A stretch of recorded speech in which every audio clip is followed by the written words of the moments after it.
आज की रात थोड़ी मुश्किल ज़रूर है, पर कल का रिजल्ट ही सबसे बड़ा सुकून है। तो स्वागत है हमारे चैनल में। तो जय हिंद दोस्तों, आज हम लोग देखने वाले हैं यूरोप में राष्ट्रवाद का निर्माण, कि यूरोप में राष्ट्रवाद कैसे आया। अगर आप मध्य 18वीं सदी के यूरोप के नक्शे को देखें तो उसमें वैसे राष्ट्र राज्य नहीं मिलेंगे जैसे कि आज हैं। मतलब कि यहाँ पर बोल रहा है मध्य 18वीं सदी, मतलब कि मध्य 18वीं सदी का मतलब होता है 1750 के बाद। उस समय जो आज हम लोग यूरोप का नक्शा देखते हैं तो उस समय वो राष्ट्र राज्य में नहीं मिलेंगे जैसे आज है, जिन्हें हम जर्मनी, इटली और स्विट्ज़रलैंड के रूप में जानते हैं। वे तब राजशाहियों, डचियों और कैंटनों में बटे हुए थे। मतलब कि उस समय जर्मनी, इटली और स्विट्ज़रलैंड नाम का कोई भी देश यूरोप में नहीं था। उस समय राजाशाही था, मतलब कि वहाँ पर राजा शासन करता था। वहाँ पर डच था और कैंटनों में अलग अलग तरीक़ों से लोग बटे हुए थे, जिनके शासकों के स्वायत्तता क्षेत्र थे। मतलब कि सबका अपना अपना क्षेत्र था। मतलब कि जर्मनी का राजा का अपना क्षेत्र है, लेकिन वो जर्मनी देश नहीं था, वहाँ पर बस राजा शासन करता था। पूर्वी मध्य यूरोप निरंकुश राजतंत्रों के अधीन थे। यहाँ पर बोल रहे हैं पूर्वी और मध्य यूरोप। यहाँ पर पहले हम लोग यूरोप का नक्शा देख लेते हैं। ये हम लोगों का यूरोप का नक्शा है। तो यहाँ पर बोल रहा है पूर्वी और मध्य। यहाँ पर हम लोग को पता है कि ऊपर वाला हम लोगों का भाग इधर उत्तर रहता है, इधर नॉर्थ हो गया, इधर साउथ हो गया,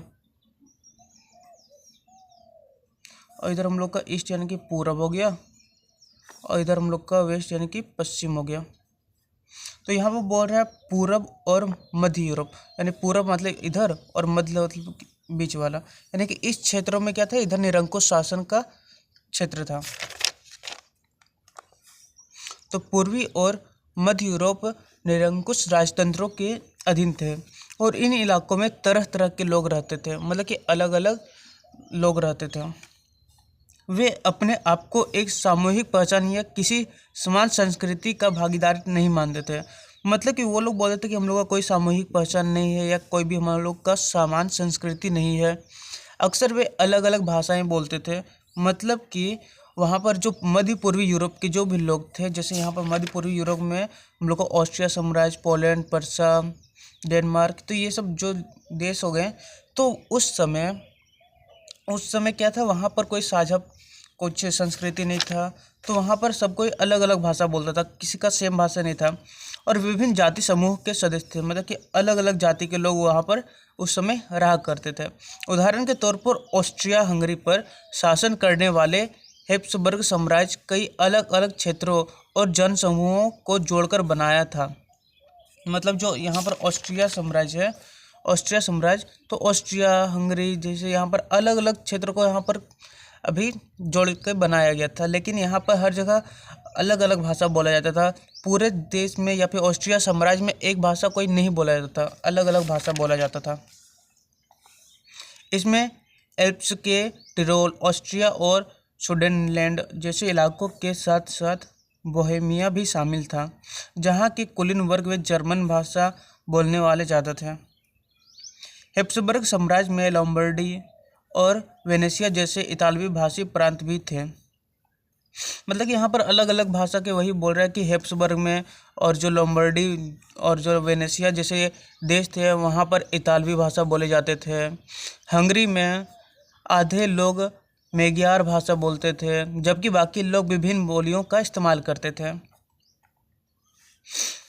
गलीशिया में कुलीन वर्ग पोलिश भाषा बोलते थे। गलीशिया में इन प्रभावशाली समूहों के अलावा हैब्सबर्ग साम्राज्य की सीमाओं के भीतर भारी संख्या में खेती करने वाले लोग अधीन अवस्था में रहते थे।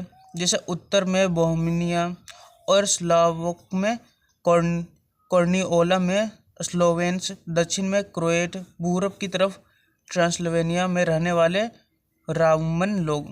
मतलब कि हर जगह अपना अलग अलग क्षेत्र में अलग अलग लोग रहते थे। अच्छा, यहाँ पर एक चीज़ दिया हुआ था यहाँ पर कि उसमें वैसे राष्ट्र राज्य नहीं थे। राष्ट्र राज्य का मतलब क्या होता है? राष्ट्र राज्य का मतलब होता है वैसा भौगोलिक क्षेत्र जिसमें रहने वाले लोग और वहाँ के शासक सभी का सामूहिक पहचान, मतलब एक जैसा पहचान और सामूहिक इतिहास और साझा विरासत हो, उसको राष्ट्र राज्य बोलते हैं। तो यहाँ पर उस समय जर्मनी, इटली और स्विट्जरलैंड नहीं थे। उस समय वहाँ पर राजशाहियों का शासन था। तो वही यहाँ पर बोल रहा है कि हर जगह अलग लोगों का शासन था। ऐसा फर्क राजनीतिक एकता को आसानी से बढ़ावा देने वाला नहीं था। इन तरह तरह के समूहों को आपस में बांधने वाला था तो केवल सम्राट के प्रति सबकी निष्ठा थी। मतलब कि उस समय कोई देश उसका इन लोग राजनीतिक एकता के बारे में कुछ नहीं सोचता था, बस इतना सोचता था कि हम लोगों का एक राजा है, सम्राट है, और उसी के प्रति हम लोग सब कोई बंधे हुए हैं। बस सब कोई यही जानता था। यहाँ पर कुछ इम्पोर्टेंट पॉइंट दिए हुए हैं, जैसे कि 1797 में नेपोलियन का इटली पर हमला, जो कि हम लोग आगे के टॉपिक्स में देखेंगे कि क्या क्या हुआ था। यहाँ पर आप लोग डायरेक्ट देख सकते हैं क्या क्या है। अब हम लोग नीचे देखते हैं कि 2.1 कोलिन वर्ग और नया मध्य वर्ग। ये कोलिन और नया मध्य वर्ग क्या है? सामाजिक और राजनीतिक रूप से जमीन का मालिक, मतलब कि जो जमीन का मालिक है उसको कुलीन वर्ग यूरोपीय महाद्वीप का सबसे प्रभुत्वशाली वर्ग था। मतलब सबसे अमीर आदमी बोल सकते हैं कि कुलीन वर्ग था यूरोप में। इस वर्ग के सदस्य एक साझा जीवन शैली से बंधे हुए थे। साझा जीवन शैली मतलब कि एक जैसा जीवन शैली, जैसे कि जो क्षेत्रीय विभाजनों के आर पार व्याप्त थी। मतलब क्षेत्र जो विभाजन होता है ना, कि हम लोग विभाजन कर दिए, एक देश से दूसरे देश विभाजन कर दिए, लेकिन उसके आर पार भी व्याप्त थी जीवन शैली। जैसे उन लोग क्या करते थे पता है? तो उन लोग जो कुलीन वर्ग जो रहते थे, तो कुलीन मतलब कि जो अमीर लोग रहते थे, जो ज़मीन के मालिक रहते थे, तो वो अपने देश या फिर कहीं और देश जहाँ पर भी इन लोगों के जैसे मतलब कि और कुलीन लोग मिलेंगे तो उन्हीं से विवाह करते थे, या फिर जो भी कुछ हो गया काम तो सब कुछ कुलीन लोग अपने कुलीन वर्ग से ही सब कुछ क्या करते थे, मतलब विवाह हो गया तो वो जो विवाह होता था सो अपने देश में मिला तो ठीक, नहीं मिला तो क्षेत्रीय विभाजन, मतलब कि अगर एक देश नहीं तो दूसरे देश में भी जा करके वो लोग विवाह कर लेते। तो वही लिखा है क्षेत्रीय विभाजनों के आर पार व्याप्त थी इनकी जीवन शैली। वे ग्रामीण इलाकों में जायदाद और शहरी हवेलियों के मालिक थे। मतलब कि उन लोगों का गांव में बहुत ज़्यादा जमीन जायदाद रहता था और शहर में हवेली भी रहता था। राजनीतिक कार्यों के लिए तथा उच्च वर्गों के बीच फ्रेंच भाषा का प्रयोग करते थे। तो यहाँ पर बोला जा रहा है कि वो लोग कौन सा भाषा का प्रयोग करते थे? फ्रेंच भाषा का प्रयोग करते थे। कौन लोग? कुलीन लोग। कुलीन लोग कौन सा भाषा? फ्रेंच भाषा का प्रयोग करते थे। उनका परिवार अक्सर वैवाहिक बंधनों से आपस में जुड़े रहते थे। वही मतलब कि जो भी कुलीन वर्ग है सो एक कुलीन से दूसरे कुलीन में ही विवाह करेगा, इसलिए वैवाहिक बंधनों से आपस में जुड़े हुए होते थे। मगर यह शक्तिशाली कुलीन वर्ग संख्या के लिहाज से एक छोटा समूह था। मतलब कि वो लोग बहुत कम लोग थे। जैसे अमीर लोग आज भी हम लोगों के देश में बहुत कम लोग हैं, तो उसी तरह से कुलीन लोग भी उसमें बहुत कम लोग थे। और जनसंख्या के अधिकांश लोग कृषक थे। मतलब कि बहुत ज़्यादा जनसंख्या में क्या थे? किसान थे। और बहुत कम क्या थे? कुलीन थे। जिसे हम लोगों के भी अभी देश में यही बोल सकते हैं कि अमीर लोग बहुत कम रहते हैं और किसान लोग बहुत ज़्यादा रहते हैं।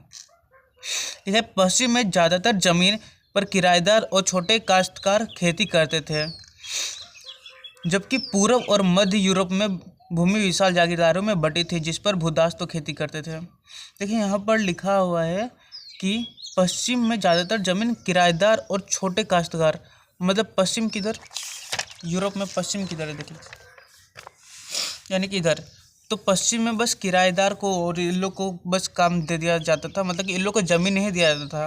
वो जो ज़मीन इधर रहता था पश्चिम साइड, तो इधर सिर्फ कुलीन के अंदर में ही रह करके वहाँ पर ज़मीन में खेती या फिर काम करना पड़ता था। जबकि पूर्वी और मध्य यूरोप में एक विशाल जागीरों में बटी थी जिस पर भूदास तो खेती करते थे। भूदास मतलब कि वहाँ पर खेती करने के लिए नौकर को रखा जाता था पूर्वी इलाके में यूरोप में। पश्चिम और मध्य के हिस्सों में औद्योगिक उत्पादन और व्यापार में वृद्धि। देखिए कहाँ पर बोल रहा है? पश्चिम और मध्य यूरोप। पश्चिम किधर हो गया? इधर। पश्चिम और मध्य यूरोप। पश्चिम और मध्य यूरोप यहाँ पर क्या होने लग गया था? इधर औद्योगिक क्रांति होने लग गया था। औद्योगिक क्रांति मतलब होता है फैक्ट्री वैक्ट्री लगना या फिर बिजनेस का बढ़ जाना या फिर कोई भी व्यापार का बढ़ जाना। तो वही यहाँ पर लिखा है कि पश्चिम और मध्य यूरोप के हिस्सों में औद्योगिक उत्पादन और व्यापार में वृद्धि, मतलब बहुत ज़्यादा व्यापार होने लगा। किधर? पश्चिम और मध्य में। शहरों का विकास और वाणिज्य वर्गों का उदय हुआ। वाणिज्यिक वर्ग मतलब कि बिजनेस क्लास, मतलब कि जो लोग बिजनेस करते थे, तो इनका उदय हुआ। पहले क्या था? पहले नॉर्मल लोग रहा करते थे, लेकिन वहाँ पर जब औद्योगिक उत्पादन होने लगे, जब फैक्ट्री कुछ लगने लग गया, जो व्यापार होने लग गया, तो वहाँ के लोगों को भी रोजगार मिलने लग गया, तो वो लोग भी धीरे धीरे काम करने लग गए। तो क्या होने लग गया? तो बिजनेस क्लास का उदय हुआ, मतलब कि उन लोग एक नया वर्ग बन गया।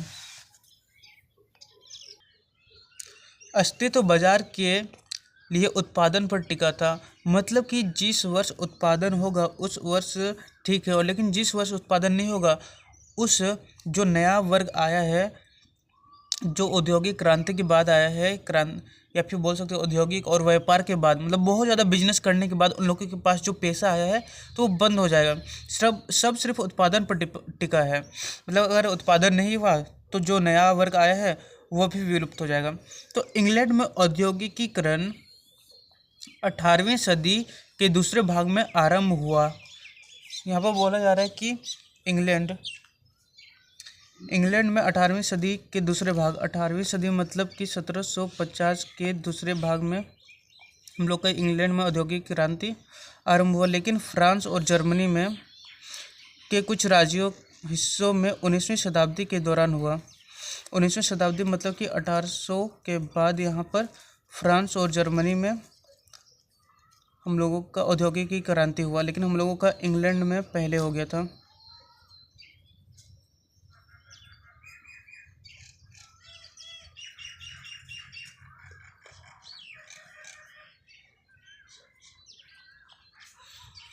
इस प्रक्रिया के फलस्वरूप नए सामाजिक समूह अस्तित्व में आए, मतलब एक नया सामाजिक समूह आया जिसको हम लोग आज मध्यवर्ग के नाम से जानते हैं।